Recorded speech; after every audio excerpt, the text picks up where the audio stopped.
কথা বলে আসতে পারবো? বলো। আরে পাগল আছো নাকি? বলে হয়তো যাবে তুমি, আমি তো তোমাকে কখনোই বলবো না। তুমি কি আমাকে অন্য মেয়েদের মতন ভাবো নাকি? আমি নিরুপায়। আচ্ছা, মেয়েরাই কেন নিরুপায় হয়ে বলতে পারো? ছেলেরা তো সমস্ত অবস্থাতে মেয়েদের হাত ধরতে চায়, শুধু মেয়েদের একটু সাথ দেওয়া দরকার। I am sorry.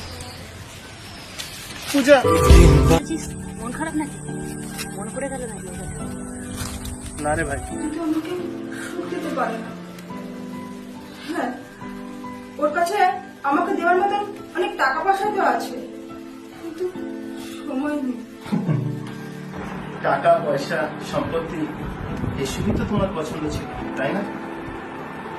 না না রাজীব, আচ্ছা রাজীব, এরকম কোনো ব্যাপার নয় তো যে আমার বিয়ে হয়ে গেছে বলে তুমি আমাকে আর ভালোবাসতে পারছো না আগের মতন, বা আমার প্রতি সেই ফিলটা আনতে পারছো না। আরে তুমি পাগল আছো নাকি?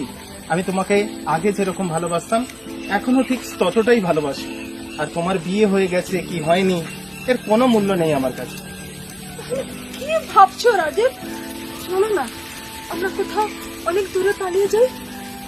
আমার এখানে দম বন্ধ হয়ে আসছে রাজীব। আর তোমার স্বামী? ওর কথা ছাড়ো, ও তো আমাকে